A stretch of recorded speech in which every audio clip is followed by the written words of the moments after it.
have a roll call, please? Mr. Loudermilk. Ms. Olson. Ms. Swager. Here. Mr. Thacker. Here. Ms. Thies. Here. Mr. Norris. Here. Mr. Thompson. Okay, thank you. I did get a call earlier that councilperson also said she would not be available tonight. So first thing we have is corrections to the journal of preceding meetings if needed. And we have the first one is October 1st, 2024 Sunshine Meeting. And I believe it's on our page 72. Take a moment to look at that and entertain a motion.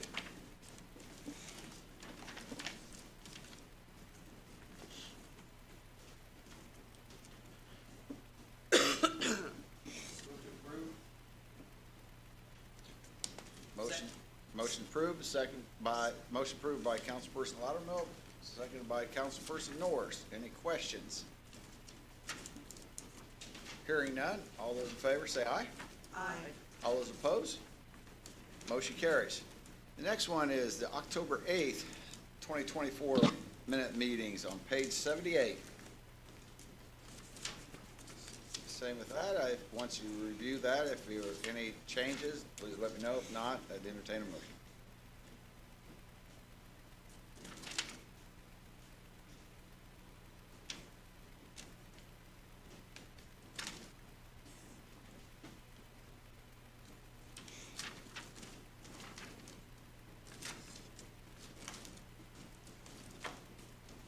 I make a motion to approve. Motion by Councilperson Thies. Is there a second? Second motion. Second by Councilperson Wager. All those, any questions? All those in favor say aye. Aye. All those opposed? Motion carries. So the last one is October the 28th, 2024. We did have a executive session meeting. It is on our page 82. We talked a little bit about that at last week's meeting.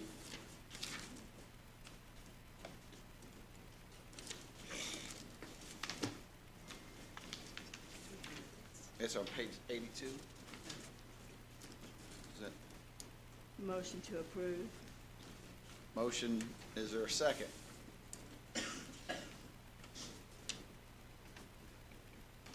Second. Motion by Councilperson Wager, second by Councilperson Thies. Is there any questions on this? Yes. Okay. Councilperson, do you want to abstain as well? Okay. So that then means that we have only the four of us here to vote on it, which it takes all four of us to pass it to be a quorum. All those in favor, say aye. Aye. All those opposed? Thank you. And we do have 2 abstentions on that then. Okay. Now we can go to the regular agenda.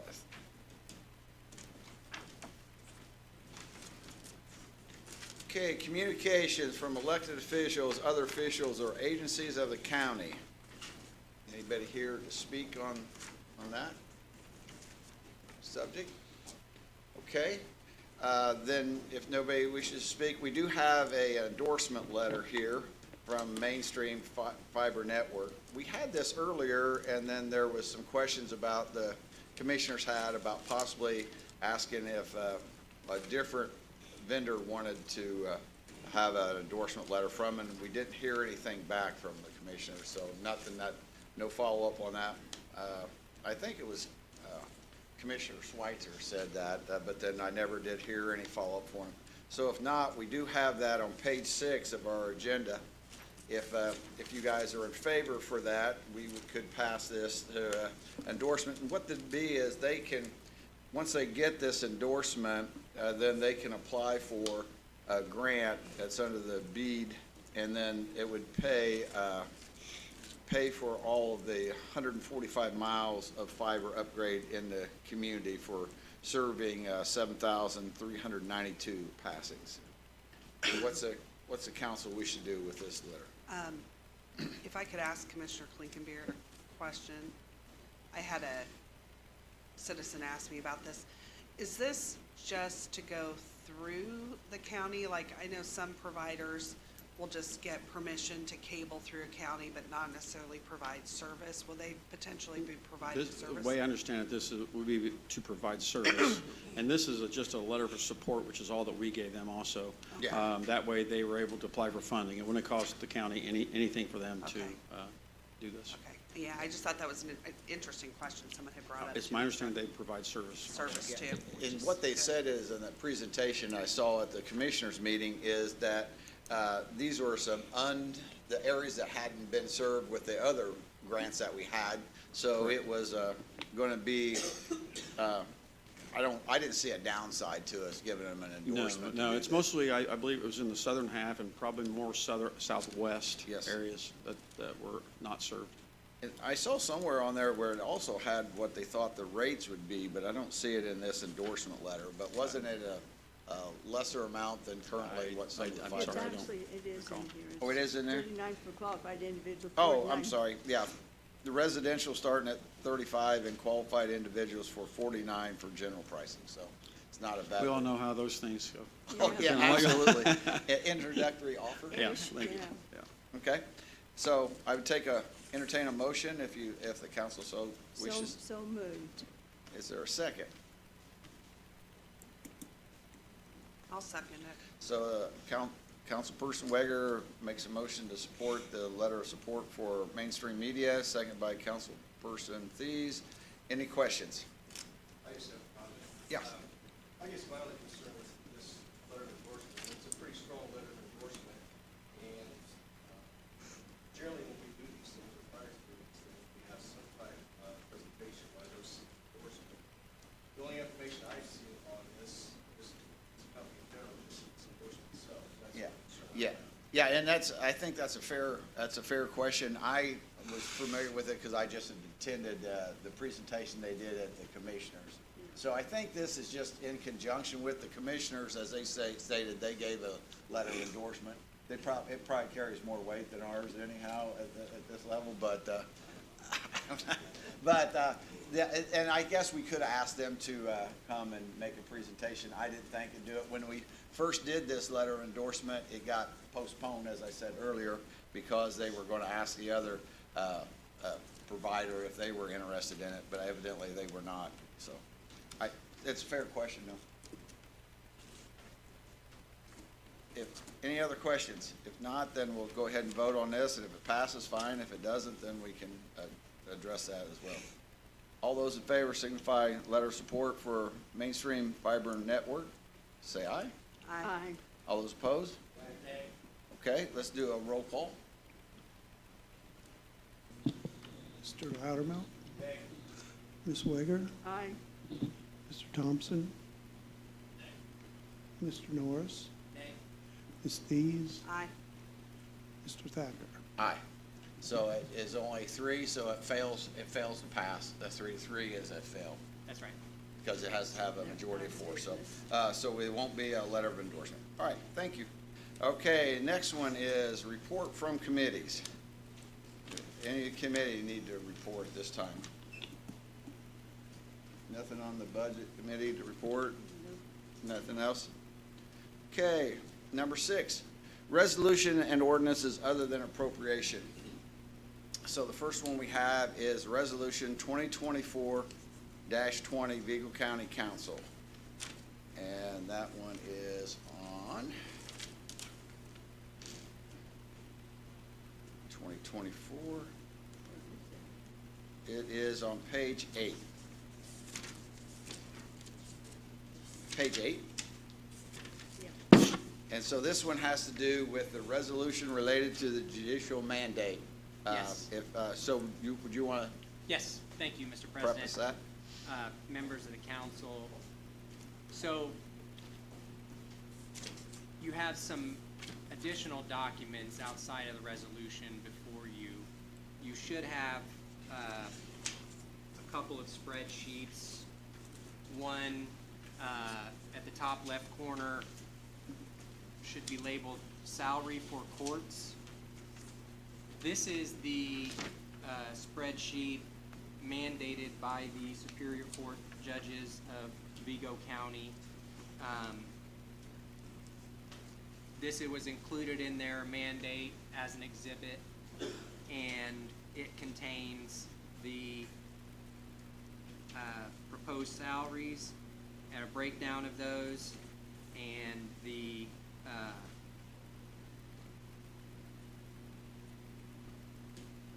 hire date, other information related to the employees.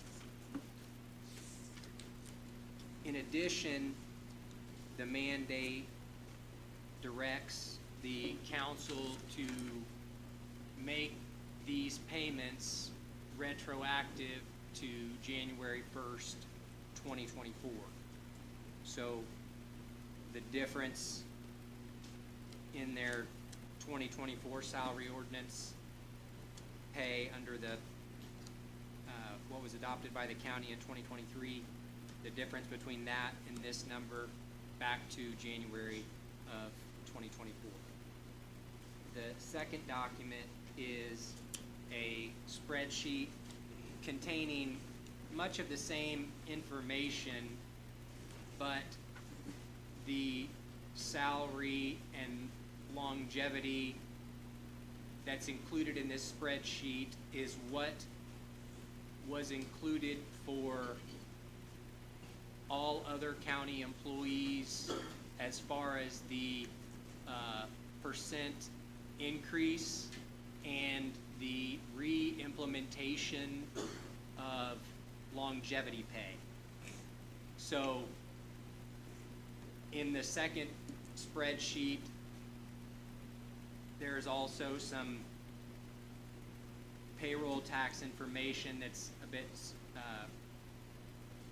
unnecessary, but the matter that you would want to focus in on would be that subtotal behind the base compensation line.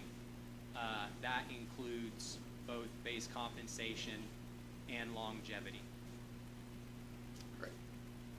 So I would say that with the re-implementation of longevity under the proposed 2025 salary ordinance, with an increase in the maximum longevity amount, many of the employees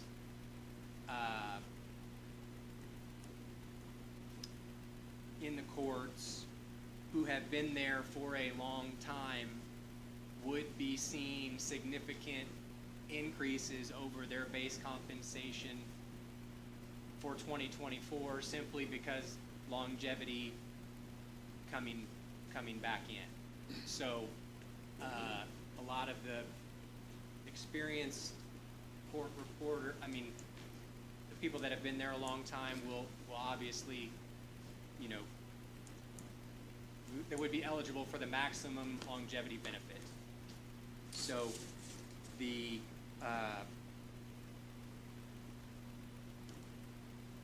effect of increasing pay for people with a lot of experience would be achieved. It does not get to the levels that the judges requested. That's why I wanted you to have both so you could see them side to side. And it does not,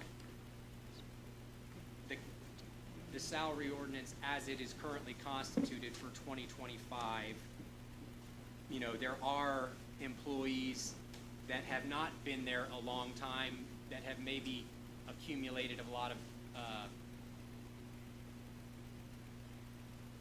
skills in their time there, and that longevity re-implementation would certainly not have that same effect on somebody who's only been here 6 or 7 years. That I know. But it still went up 25% or whatever it was. That's correct. That's correct. So, yes, at this point, the trial rule requires after a mandate has been issued, that the party who was mandated make an affirmation whether they are going to waive the right to a trial on the mandate and comply with the mandate, or not waive the trial right under the Indiana trial rules and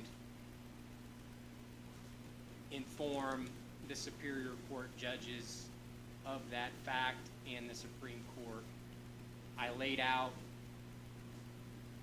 at the last meeting, my conflict with this case and the fact that, my sister is one of these employees, and so the resolution you have before you does anticipate engaging outside counsel, which, as we talked about last week, this is a peculiar case in the sense that there is no review outside of the Indiana Supreme Court. So the Indiana Court of Appeals has no review rights in a mandate matter. Those issues are settled with the Supreme Court. So if that's the course that's going to be chosen, the council should have somebody adept at that possibility of appearing before the Indiana Supreme Court. And if I'm not mistaken, what we understood from our executive session is that the way that's dictated is the judge will be ordered to preside over it, and then the attorneys, whoever they may be, will only be able to charge the rate that is accustomed in the county in which the issue Yeah. is. You're correct, Mr. President. So the trial rule provides, the specific procedure and mandates that,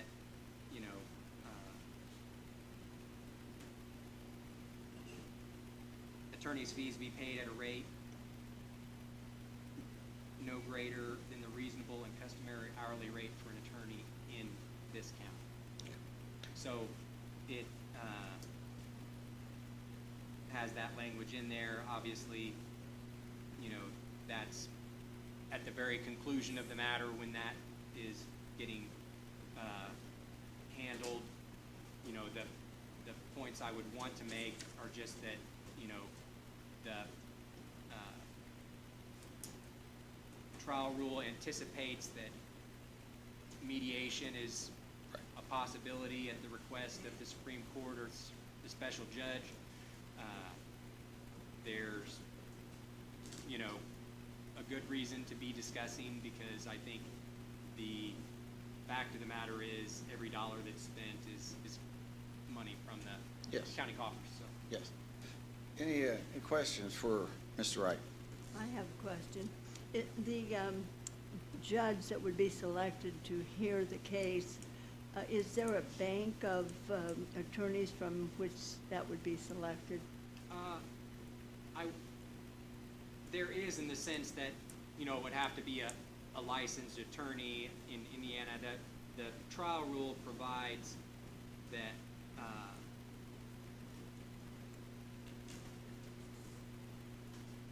I'm just going to quote here, and this is a bit more than maybe is necessary.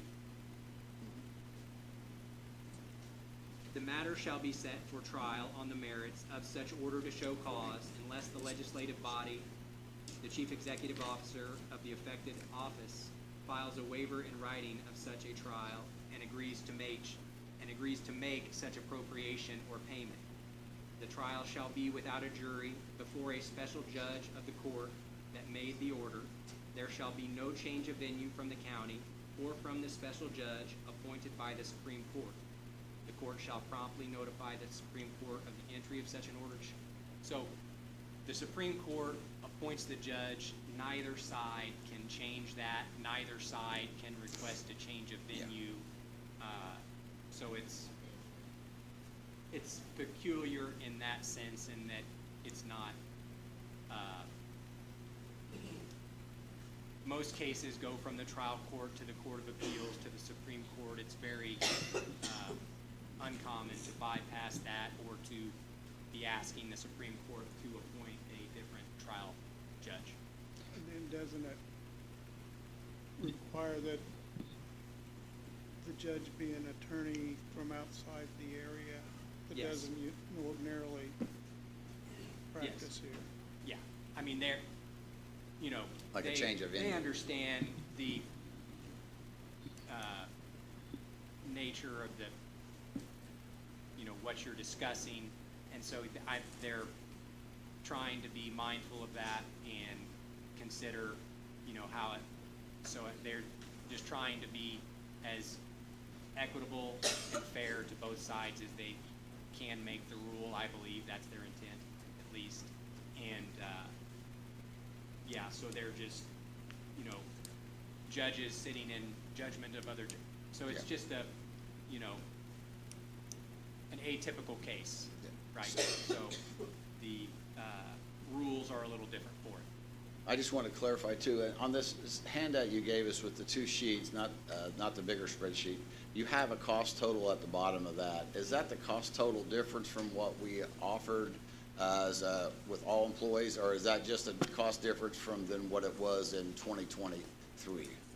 That In 24, number, I mean, if I'm thinking of what the number you're talking about, that's what's on the judge's, so I believe. Proposal.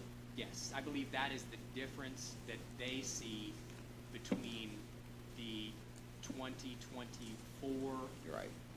And- yes, I Okay. believe that's what that is, but that is what, I did not create that number, Okay. that's what was in. And then, as of course you know, what we've offered in the salary ordinance is, just like you said, 3% across the board, plus increasing of the longevity from it. And then I want to make sure everybody is aware that, you know, we took that recommendation from the budget committee and we voted on it in the budget, but then we also know, if we move forward with this, the county pays both sides of the court costs.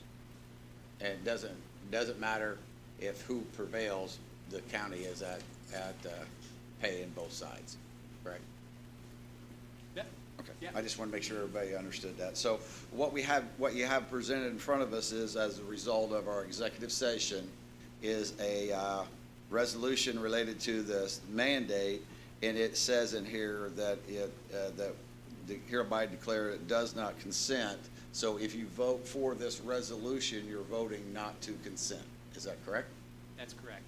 Okay. So I just want to make sure everybody understood what you're voting this, for. And that, I want to clarify that, does that mean that by voting in favor of this, that it will go to the judge, the court to be settled? That's what we're saying, right? that is correct. That we'll move forward and proceed. And then at that point, there may be mediation where they can talk about where they're wanting to go back retroactive all the way to January 1st, 2024, or not. But then at that point, as Marie brought up at the last meeting, it would probably not be this council that is involved in that process because of the time frame that it takes to be resolved. Yes, that's correct. Any other questions before we have a motion and vote? Anybody? Yeah. I was just gonna say, I spoke with authority from council, and to advise it best understand. Okay. Okay. Anybody else? And do you want to let everybody else know why? Oh, okay. Okay, you're right. I'm just asking. Okay? If there's not any other questions, I'd entertain a motion to approve this mandate or deny this mandate. But if you motion to approve this mandate, it means that we are not consenting at this time I with say a this. motion You're to getting it, approve yeah. the resolution. I'm sorry, not the mandate. Yeah. I said that incorrect. Thank you for correcting me. So it is the resolution related to the mandate. Okay, Yes. so it's the Yeah. resolution. Okay. I make a motion that we approve the resolution. Okay. Is there a second? I will second it. Motion by Councilperson Wager, second by Councilperson Thies to approve the resolution. Any questions? All those in favor say aye. Aye. All those opposed? Motion carries. So Resolution 2024-20 has been approved. Okay, thank you. Thank you for guiding us through that. Next is ordinance adopting County of Vigo salary, Indiana salary schedule and compensation policy. So the first one we have up is on page 10. Yes, this is highway.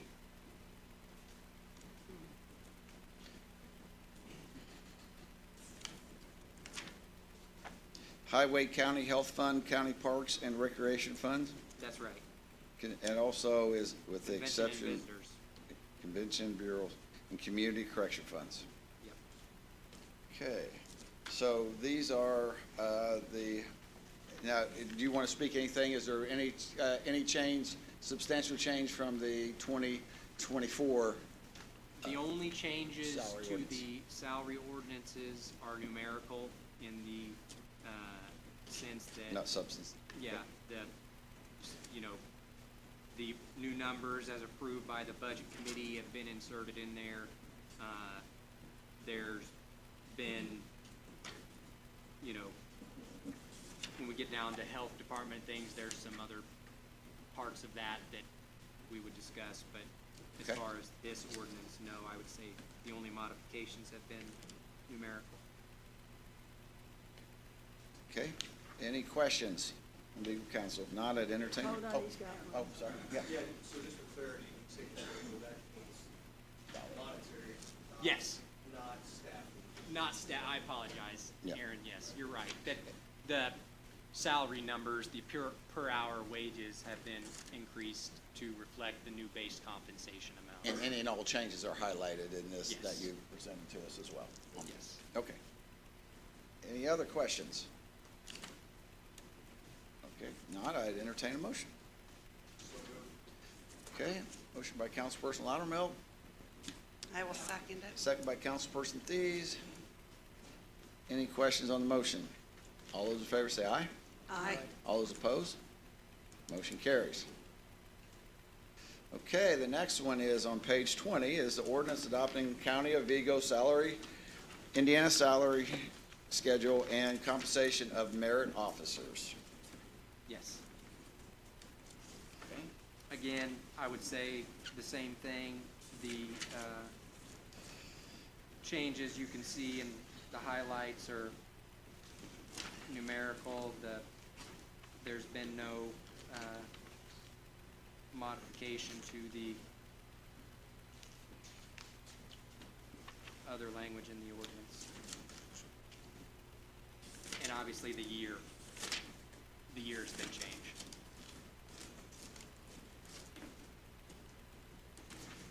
Sets the number of merit deputies at 41 and the jail matron. Okay. There's a motion by Councilperson Loudermilk, I will second. second by Councilperson Thies. Any questions on the motion? All those in favor say aye. Aye. All those opposed? Motion carries. Thank you. Next one is the ordinance adopting, is on page 27, ordinance adopting County of Vigo, Indiana salary schedule and compensation policies for prosecutors and public defenders. Yes, I would make the same record, Mr. President. This is the modifications are the, public defenders and prosecutors. Prosecutors don't get longevity, do they, Bob? Do they? Yeah. Public defenders don't get longevity, I Okay. would say then. So the reclassification would include that. Longevity for deputy prosecutors, but the public defenders would just be getting the 3%. And what we learned before is when we adjusted the prosecutors, the public defenders were, according to state law, were Yeah. have attachment to it. Not parody, but Yeah, attachment. Yes. Is that fair? yep, that's fair. Okay, I entertain a motion. Anyone else? So moved. Motion by Councilperson Wager. Oh, second by, I'll give that one, I think Aaron was a little ahead of you. Second by Councilperson Loudermilk. So we have a motion and second. Is there any question? Not, all those in favor say aye. Aye. All those opposed? Motion carries. Thank you. The next one is on page 30 is the highway, so it's an ordinance adopting County of Vigo, Indiana salary schedule and compensation policies of Highway Department. Yes, Mr. President. Again, the modifications are to the per hour wages to reflect the new compensation schedule as approved by the Budget Committee. Has the longevity in there with the new maximum longevity amount. Okay. Outside of that, there are no changes. Entertain a motion. So moved. Second. Motion by Councilperson Thies, second by Councilperson Wager. Any questions on the motion? Hearing none, all those in favor say aye. Aye. Motion carries, thank you. The next one is the ordinance adopting Vigo County, Indiana salary schedule and compensation policy for dispatch, E911, on page 36. Yes, so this ordinance does have a couple changes outside of the per hour amount. The dispatcher number was increased to 14, and the dispatcher training coordinator was increased to 3. Outside of that, the ordinance still paid from lit PSAP and will continue to be. And that's reflected, those changes are reflected on page 38 of what you just stated. Any questions on this? If not, entertain a motion. So moved. Is there a second? Second. Motion by Councilperson Wager, second by Councilperson Norris. Any questions on the motion? Hearing none, all those in favor say aye. Aye. Aye. All those opposed? Motion carries. Thank you. Next one is page 41. It is ordinance adopting for the County of Vigo, Indiana salary schedule and compensation policy for correction, detention, building security, page 41. Yes, Mr. President, this ordinance is much the same. There is an increase in the number of correctional officers to a maximum of 70. The reinstitution of longevity pay. It does increase the correctional officer first sergeant from 1 to 2. Outside of that, all modifications are to the per hour amount or the annual salary amount. What is the current correctional officer? I want to say it's 66, Aaron, but I thought it was 67, 66 or 67. yeah, I mean, I don't think it's remember. 3 more. I mean, It was 3 more. Oh, yeah, 3 more? Okay. that could be right. Yeah, Okay. 66 or 67. One additional. The first sergeant on page 42 at the top there. That's right, but that's a stipend. You know what was called for those increases? I was on the budget I committee. don't know. I can't recall. You remember it? We increased 4 of them, 3. at least, with 3 correctional officers and a first sergeant. Was it, this is for the jail, correct? I would have to go back through the notes. I can't remember. I cannot remember. Karen, is there any way to find that? Yeah, see, I just don't recall during the meeting last month, the discussion about increases in staff.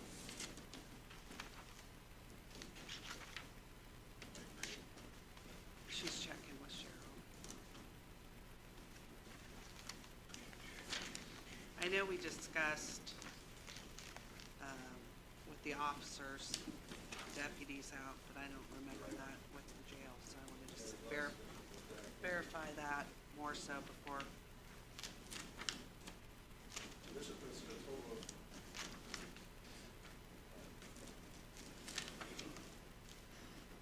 sergeant, senior sergeant, first sergeant, corporals, and correctional officers. I think the total, I don't think it's 80.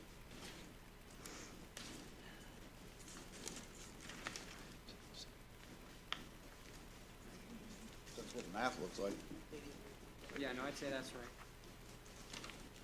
Just seems, that's one of them where it says.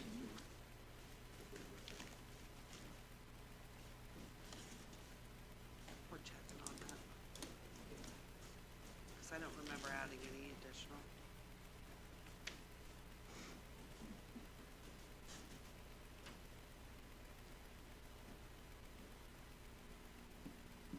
Just Karen looking for something for you. Just Yes, look it the- up.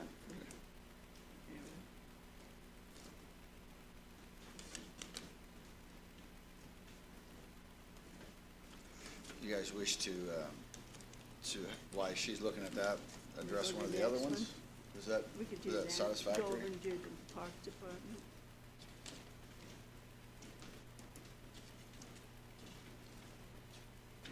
You guys fine with She that? won't be Jump, very long. jump to Parks, then we come back to this.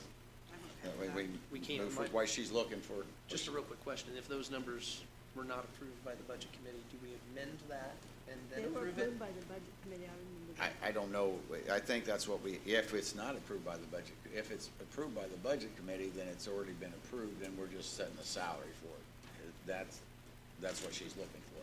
Yeah, no, I mean, the salary ordinance fixes the maximum number of employees you can have. Okay. So the budget has a number in it That that's reflects that. anticipated to pay all those people Right. for 2025. But the salary ordinance is what fixes the number of employees and sets their salaries.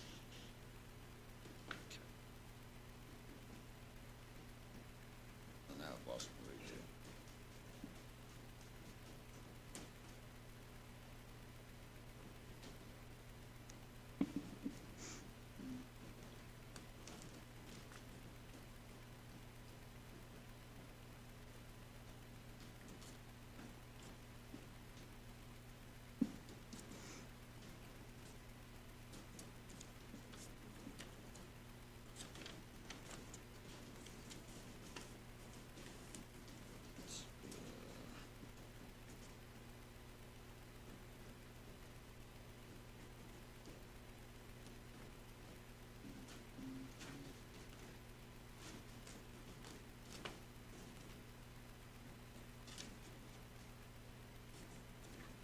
So what do you think? You want to give her a I'd look give at her a that? moment, she's Okay. looking through the If it's- She transcripts. just looked at the If you minutes, guys okay. will, we'll put that on hold, and we'll go to the parks, which is on page 48. 48, yes. Okay, so let's look at ordinance adopting County of Vigo, Indiana's salary schedule, compensation policy for parks on page 48. Look at that and see what you think. Yes? Oh, she done. Yes. The jailers. You got it, Mike. He just wanted to say that to you. Oh, gotcha.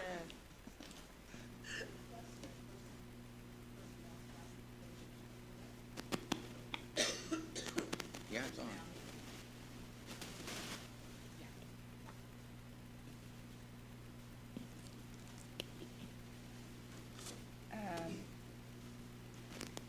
They were, a sergeant has been designated as a trainer for new hires, and that's her sole job. It's just a classification change, personnel classification change. It's not for additional or new staff. This would require an additional $11,297 to cover the difference in pay. And I'm, Not additional staffing, but additional, but what about for the correction officers, because I thought there was a change on that. right now, I'm not finding anything about an additional correctional officer. I thought they had decided no additional correctional officers.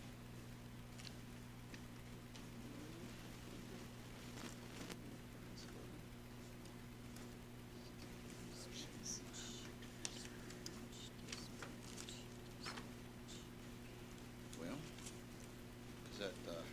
does that help anybody on their decision on this?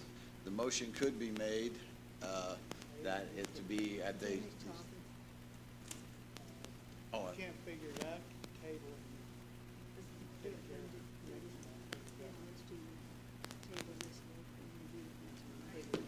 I think that's instead of us trying to flounder, trying to get in touch with people who aren't here, I feel better. I want to make sure that we have the correct numbers before we approve that. And we are meeting in December, correct? Yep. Okay. okay. So there again is, at this point, you can make a motion, whatever that motion may be, motion to approve, motion deny, motion table, whatever is the pleasure of the council. President Thacker, I make a motion to table. Okay? So a motion to table requires a second. Is there Second. a motion by, table by Norris, and motion to second it, or second it by Councilperson Wager. It does require a two-thirds majority over just simple majority. Call a voice vote, So- or a roll call. So just we'll do a roll call on it, please.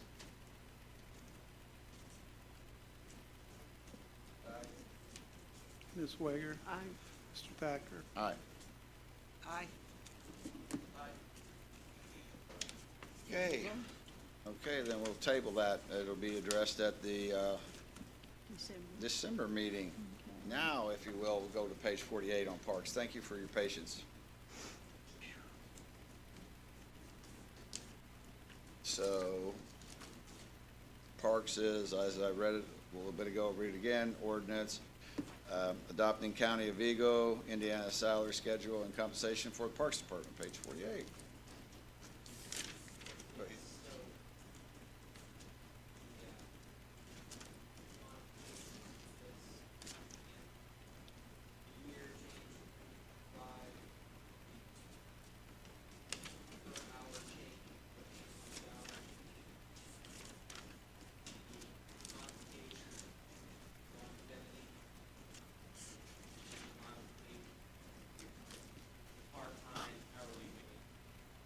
Okay. Any questions? Not, entertain a motion. So moved. Motion by Councilperson Wigger. Second by Councilperson Thompson. All those in favor signify by saying aye. Aye. All opposed? Motion carries. Thank you. Okay, the next one is ordinance adopting County of Vigo, Indiana salary schedule and compensation policies of Health Department, page 52. On this one, Mr. President, my recommendation, this one, there is one issue remaining. The health department, HFI. yes, HFI funds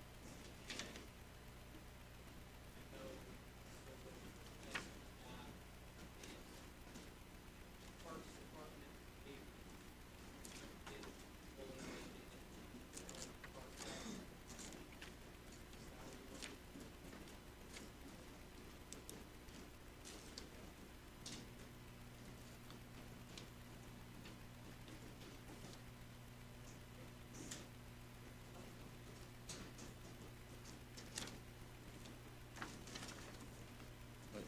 You talking about the one for, Was it the additional packet that you gave us?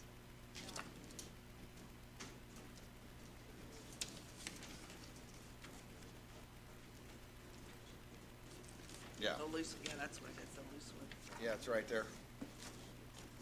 On mine, it's stuck in right on the page, Yeah, right in front of page 52, which is Xed out, then you have got the a new one. one, yeah. But, I mean, is there additional concern about this after, since the time of that happened? No, Yeah, that's why I thought. No problem. Okay, we're good. Is it in the new one? Mm-hmm. It's all taken care of. We can vote on, we can vote. Yeah, it's right here. Because, Oh, manager. yeah. Okay. So if everybody has the inserted one, that's in front of page 52, that'd be the one that you want to look at. So if you have any questions on that, or if you want more clarification on what council and auditors were talking about, you can ask that.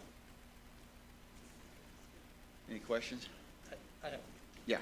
um, Go ahead. am I correct that once the health services fund is gone, that these stipends go away? That's, that was the intent of it whenever they were given to the health department to bring them to the midpoint. And then just recently, we did it for the parks, for the superintendent and the Griffin Bike Park, and now the office manager. So, yeah, if those go away in 2025 and then begin in 26, they'll revert back to their base salary, which is also Base indicated in the wages. salary ordinances. Okay, thank you. Okay. Any other questions? Not, I'd entertain a motion. So moved. Second. Motion by Councilperson Dees, second by Councilperson Wager. Is there any other questions on the motion? Not, all those in favor say aye. Aye. All those opposed? Motion carries. Thank you. Page 59, ordinance adopting County of Vigo, Indiana salary schedule and compensation policies for elected officials. Oh, that's us. Such as the,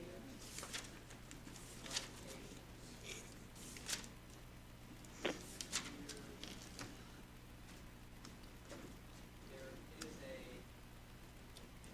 additional provision under section 11 that directs that the sheriff's salary based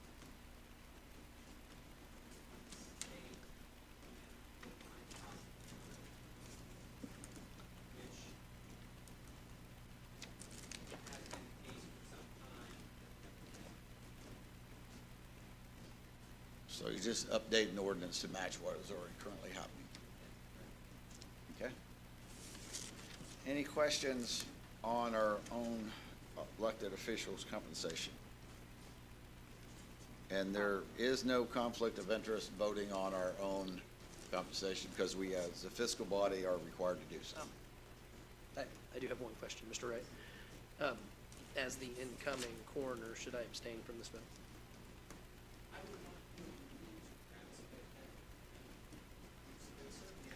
You're not elected. we're You're not it yet. You're Okay, not it. So I'm good. Yeah. Okay, all right. I just- Yeah. If not, Maria and I and Aaron could vote on this. We're not gonna be there next year. No, we don't. We only gave 3. Okay. Any other questions? Good questions, though. I'd entertain a motion. So moved. Second. Motion by Councilperson Thies, second by Councilperson Wager. All those in favor say aye. Aye. Opposed? Motion carries. Thank you. Okay, voter registration, page 63, resolution oh, I'm sorry. That was all the salary ordinance. I started to go on to the next one, so. So, the very first one was the general one, right? That was one. Let me get back to my main agenda here. Okay, so that gets us then to, as I started to say, resolution for reallocation existing appropriation voters registration. And that is on page 63. Mr. Lawson indicated he was here last Wednesday. He had a conflict today and asked that I address that. And so what you have here is they had merely wanted to transfer $600 from office supply for a copier, which is new equipment, which requires a transfer in there, so, a reallocation, I'm sorry, of existing appropriation. So if anybody has any questions, I'll try to help with that. If not, I'd entertain a motion. So moved. Motion by Councilperson Wager, second by Councilperson Thompson. Any questions? Not, all those in favor say aye. Aye. Those opposed? Motion carries. Thank you. The next one is the resolution for reallocation existing appropriation 2024-17 parks on page 64. Then they addressed it, that this was one that had to do with the, which is a common theme, is liability insurance for $12,819.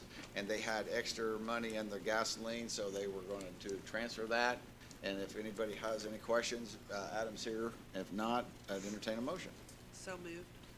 Motion by Councilperson Thies, second by Councilperson Thompson. Okay, the next one I have. Oh, sorry. I was moving on. All those in favor say aye. Aye. All those opposed? All right. I was thinking about the next one is, Liability. trying to look ahead here is the E911.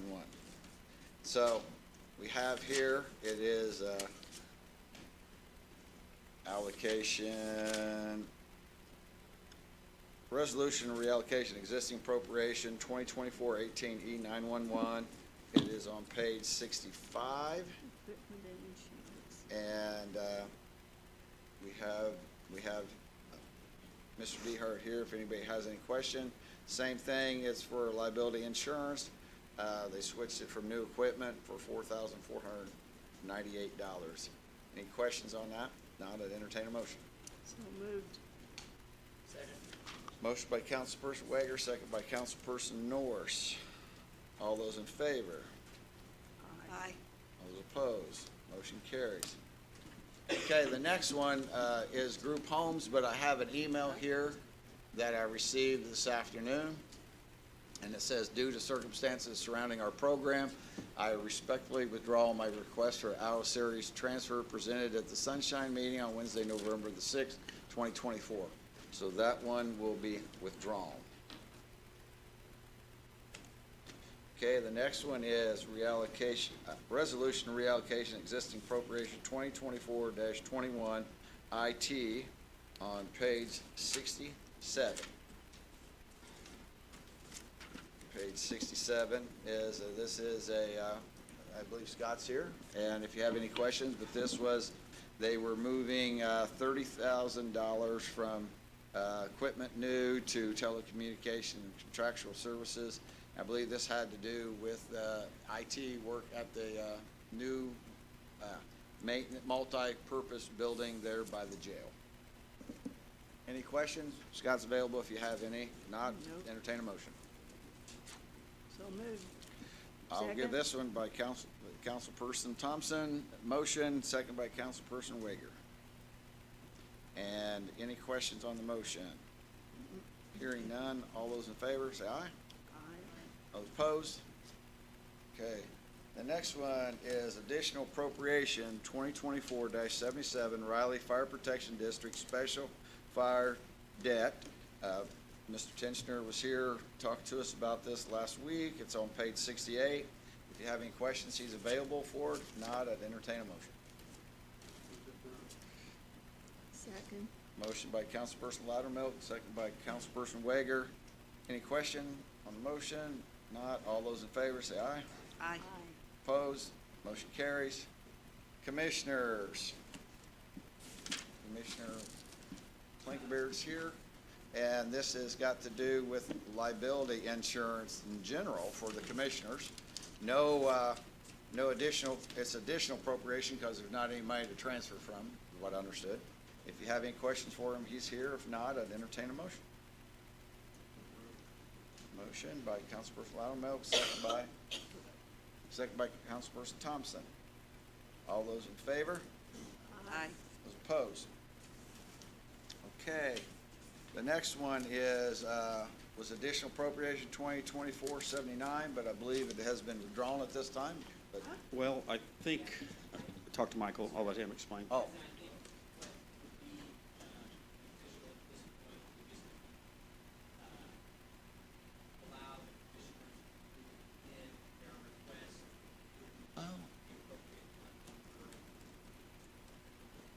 In December. Just gonna withdraw it. Okay. oh, okay, I didn't know about the advertising, if we could do it that way or not. Okay, very good. That's why we have legal counsel. That's right. Go ahead. Yes, so that's, Page 70. were you asking me a question? No, I just Okay, said I'm page sorry. 70. I just telling them it's on page 70. So, So go ahead if you want to tell us about what it is. It's just the security. Oh, I'm camera. sorry, yes. This was a additional appropriation. We were requesting for security cameras outside the courthouse. There are currently no security cameras outside the courthouse.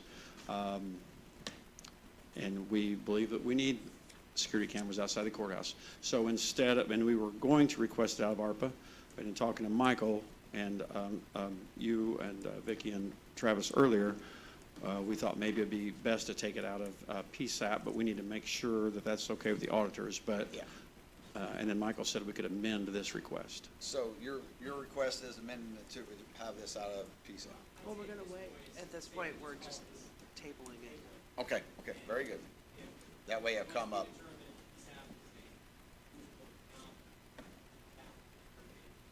Right. Okay. Any questions? If not, then I'd entertain a motion. They're just gonna withdraw. No, he's gonna leave it on there, but then. Motion to table. Motion to table, there you go. I just don't want to take it off and file with the auditor. Okay, Yeah, Deadline, if we don't get it, got it. continuity.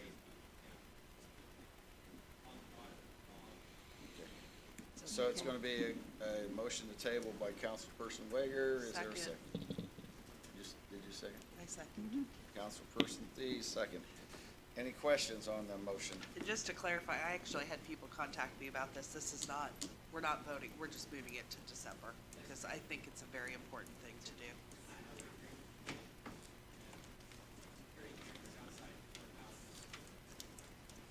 Yeah. And now, since we've advertised it that we don't have any, it's probably more important that we have it. Way to go. Well, I'm just saying it, this is what perception. All those, any questions on the motion? If not, all those in favor say aye. Aye. Opposed? Okay, motion carries table. And turning the page, the additional appropriation 2024-80 has been withdrawn from the House burden because it came in the budget. Is there, let me see what else we have on the, I think next we have is the RJL Solutions has a ARPA update, and we have a presentation that you've worked with the Scott to set up. Is that correct? Do you have any questions for me? Just, as we come to the end of the year, also to the end of ARPA, our ARPA funding, we thought it would be a good opportunity to update the council and the community on what we've done with the ARPA funds. And here with us tonight is Jonathan Blake with RJL Solutions, and he'll be making this presentation. Okay, thank you. Thank you, Commissioner, Mr. President, members of the council. Appreciate the opportunity to be here this evening. As Mark said, I am Jonathan Blake. I'm Senior Director of Planning at RJL Solutions. In that role, I oversee our Community and Economic Development Department, ranging from activities such as economic development strategies, community comprehensive plans, and for Vigo County and Terre Haute, the ARPA dollars that have been granted. So I've got a brief presentation tonight, just kind of give you a picture of where the funding has gone, what we've been working on the last couple of years, and then be happy to answer any questions towards the end. So, as Mark said, we've been working diligently over the last couple of years on ARPA funding. The county and the city collectively received a little over $56 million, $56.7 million to be exact. One of the priorities established with that funding was to invest in impactful projects through community collaboration. As part of the funding that the county and city received, there were certain designated uses that Congress had established for the ARPA dollars, including but not limited to replacing lost public sector revenue, responding to the public health and economic impacts of the pandemic, and then investing in infrastructure, among other things in the bill. As our role, we have been overseeing the ARPA dollars in addition to Baker Tilly and Associates. So they are acting as the fiscal agent, whereas we are overseeing the overall project management, grant administration, compliance, and communications for the grant dollars, both for the city and the county. So we're going to dive right into some of the program parameters and then some of the projects. So there we go. Just as a reminder, the ARPA allocation, all ARPA dollars have to be obligated by December 31st of this year. That is as handed down by the Treasury's final rule.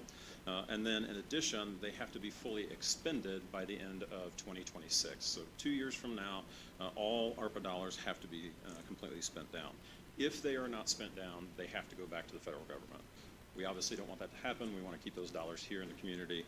And so we've been working very closely with the commissioners to ensure that that does not happen. In summary, the county received a little over $20 million, $20,790,877 to be exact.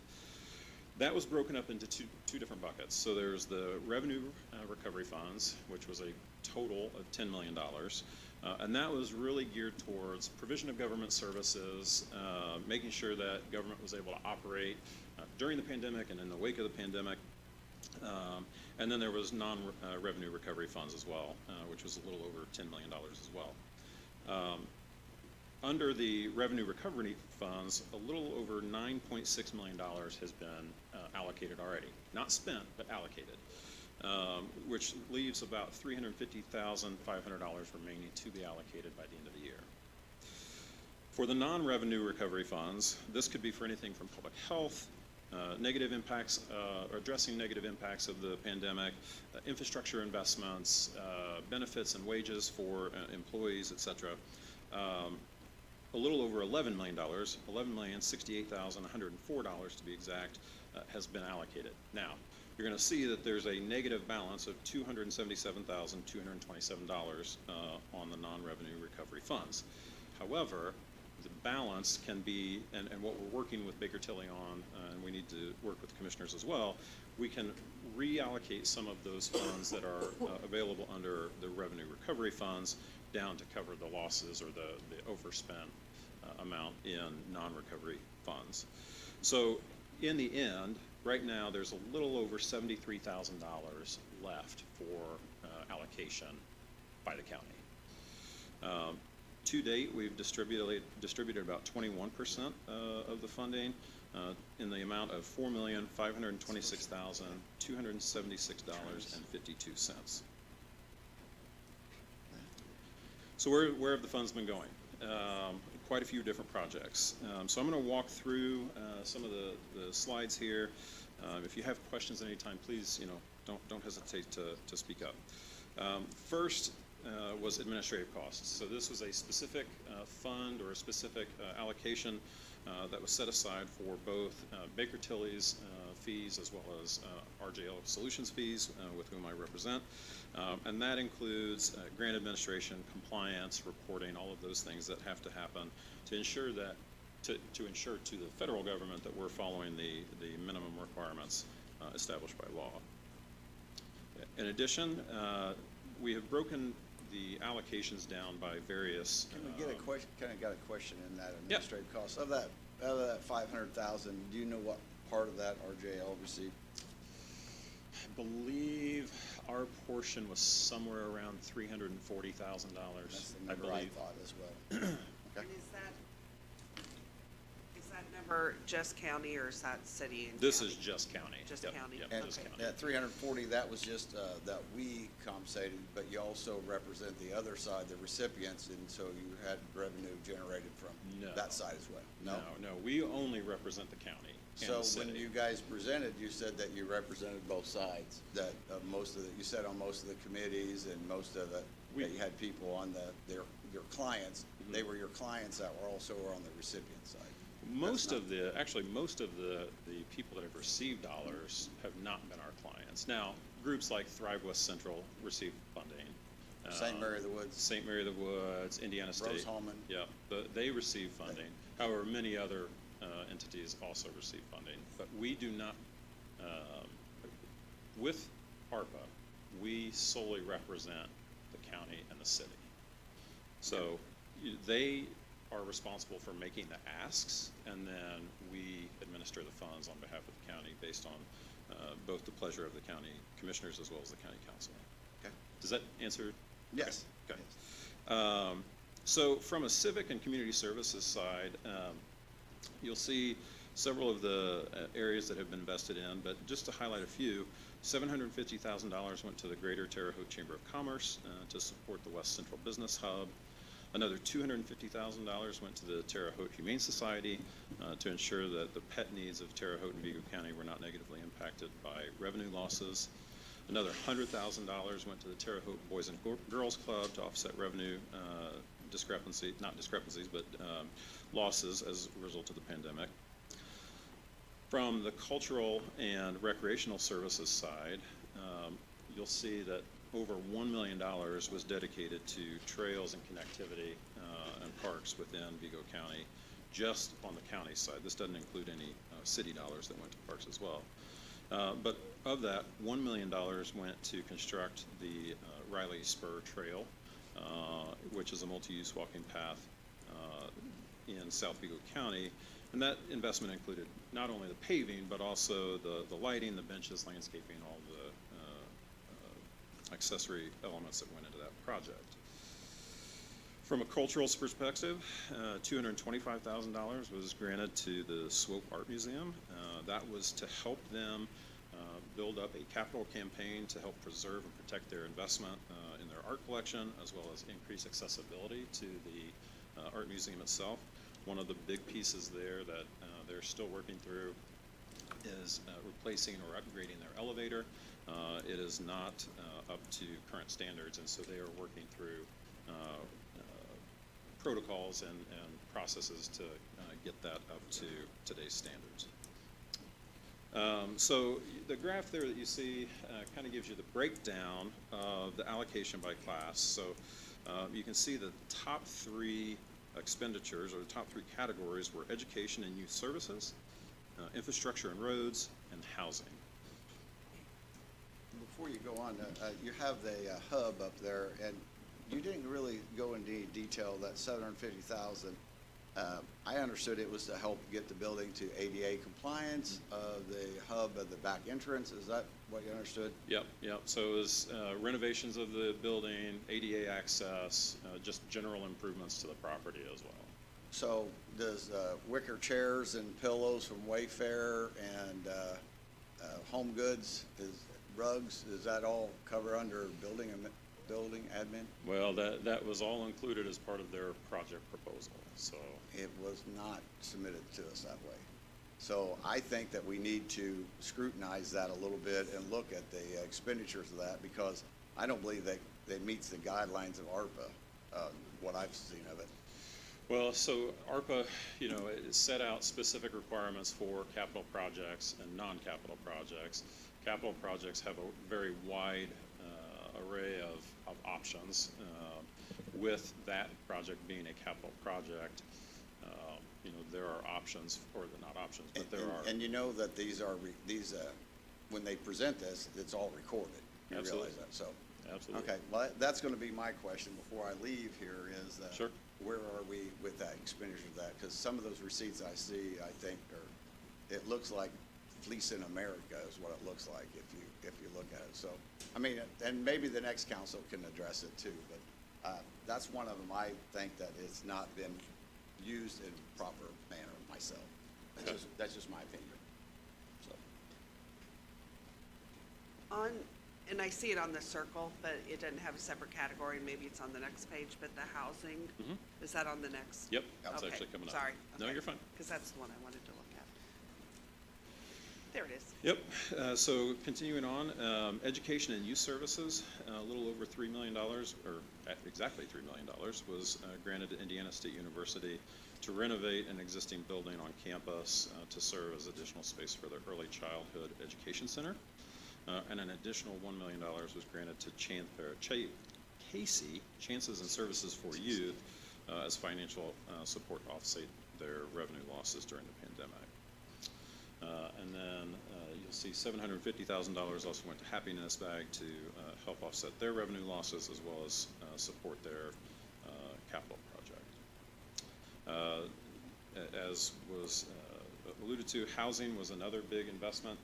So a little over $5 million in money was granted to two different organizations, $5 million going to Thrive West Central for the creation of a housing grant program, which would include planning, pre-development, development, and buyer education and assistance. And then $15,000 was set aside for Veterans Point to mitigate negative impacts of the pandemic. I thought it was 25. Did you have any specific questions No. related to housing? We had just talked about some of the less money we had. We thought we did 25 originally on the Veterans Point, but evidently we did 15.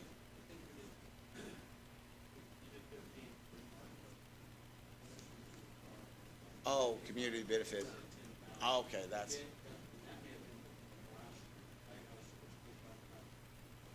Okay, thank you. On, I don't know if you can answer this, but with the housing, that's kind of where I'm at as far as, like, I don't know how much we've been spending, seeing that, was it 2026 deadline to spend it all? And maybe that's something Thrive needs to present to us, but, I attended quite a few of the city events. I just want to make sure that the county's in good shape to be using some of that as well on Yeah. projects. I know, there have been different areas that we've looked at, but, I don't know if you have an amount on that that's been spent, or if that's something we need to ask Thrive. So none of the $5 million has been spent yet. However, I was in conversation with Ryan Keller today, and he informed me that they are now in a position to be able to utilize that $5 million for their program. And so they will be submitting a request for that distribution. Does that answer your question? Okay. Go ahead.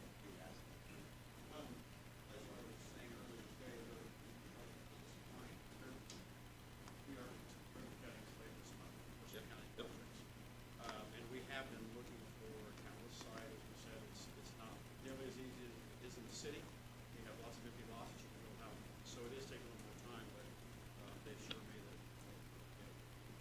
Get it spent, okay.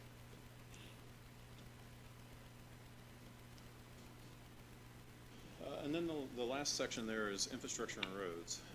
So a little over $3.6 million went to Vigo County critical infrastructure, including culvert and stormwater upgrades, the Hasselberger Bridge over Otter Creek, and then another $75,000 went to the Wabash Valley Fair Association for extension and or replacement of sewage lines at the fairgrounds.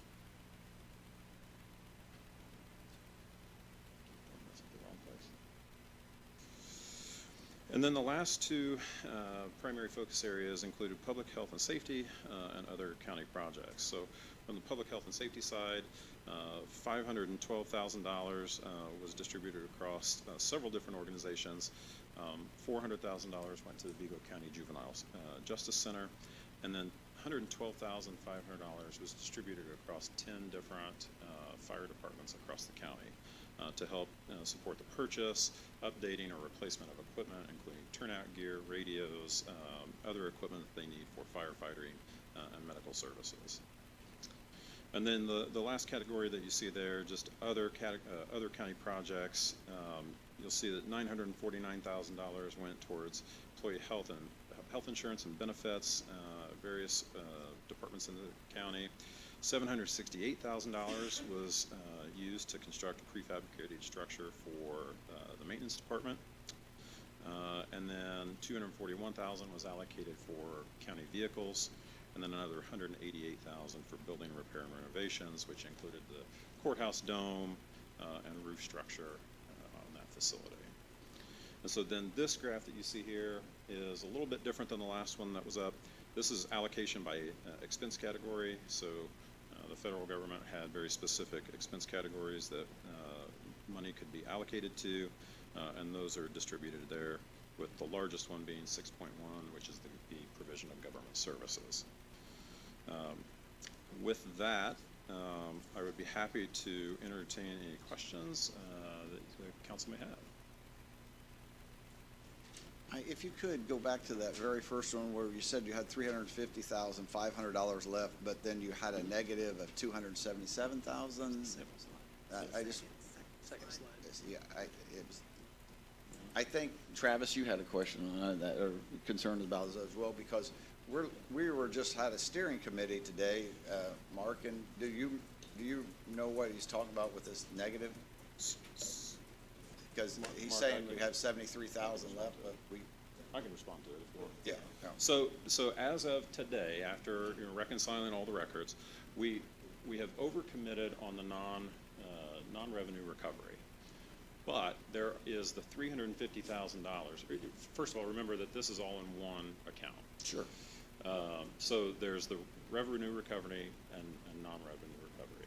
So we've overcommitted on non-revenue recovery. However, in talking with Baker Tilly, and we've said this for a couple of months, that there's the opportunity to go back in and adjust which expense category certain allocations come out of. And so in total, there's around $73,000 left in the program between the two categories. So you get, $73,273, which is the difference between those two numbers. So that's all. Mark, didn't we just talk today that we still had, if we're gonna reallocate, then that means we still can't do more than $73,000 worth?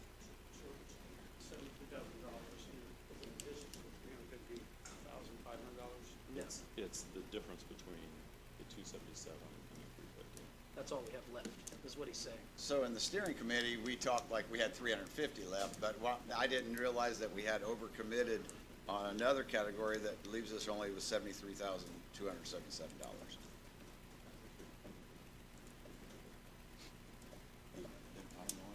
Did you understand? You're right. Did you understand it that way, that we had 350? Because we were going to take the money off the campus. And put it toward, we had 350 total.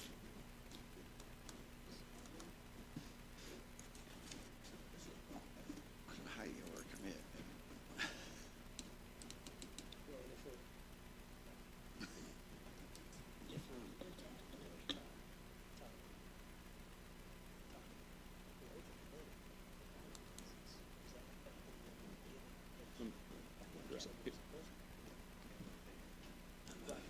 Mr. President, if I may.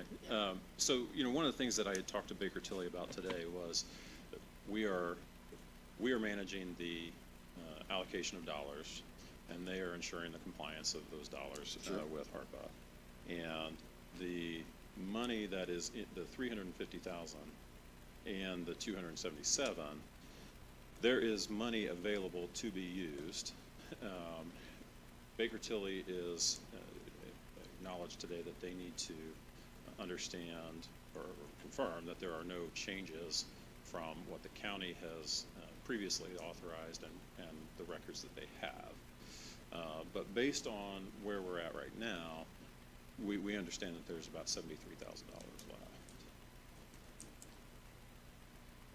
Yeah, that may very well be. It's just that when we had the steering committee meeting today, we understood a different number. And that's all I was just trying to get clarity on.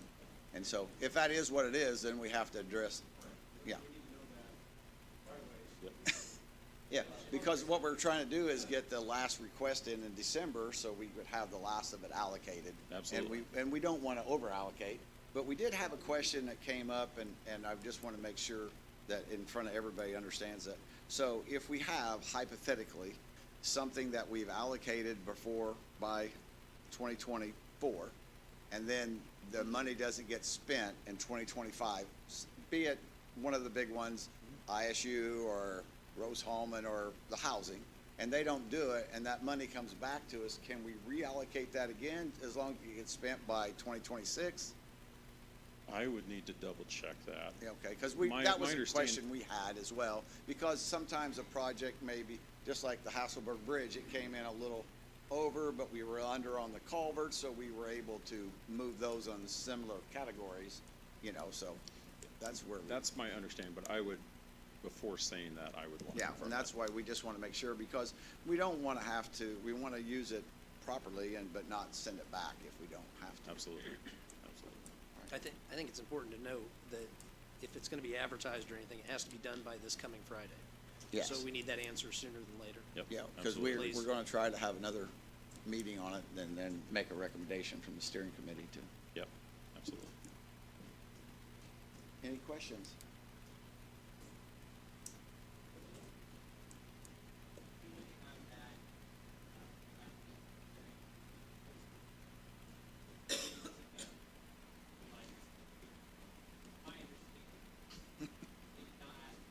Officers. The only request was to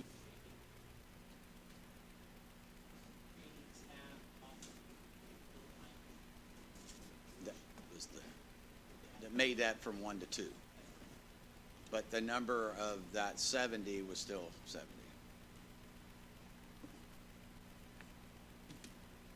All right. If not, any questions, we should appreciate your, and if you'll follow up with the commissioners on that Absolutely. concern on that, the amount that we have left, that way we know what we can do with it. Absolutely. All Thank right. you. Any questions? Matt, anybody else? I just want to commend, our decision as a county to hit some of the high needs, for families and, with the childcare programs that we're looking at expanding, but also, housing. I know that there's a committee that meets with Thrive that will probably have to evolve. It would encourage that we look at a wide range of housing, from all different levels. I think that was seen in the study, and continue to look at maybe some of those lower end costs as well for families that seem to be, when I talk to the realtors, they said they have a hard time finding in that, 130 to 175,000 range. So if we have chances to expand on that, I'd really like to see that. Okay. Next, we have honorary resolutions, having none. Resolutions related to fiscal policy of the council, none. Appointments, none. Public comment, limited to items not on tonight's agenda. Any public comment? Okay, not. And entertain a motion for adjournment. Motion, is there a second? Motion by Councilperson Thompson, second by Councilperson Laudermilk. All those in favor say aye. Motion carries. Don't leave, we've got to sign. Oh, we got a sign. We got a sign.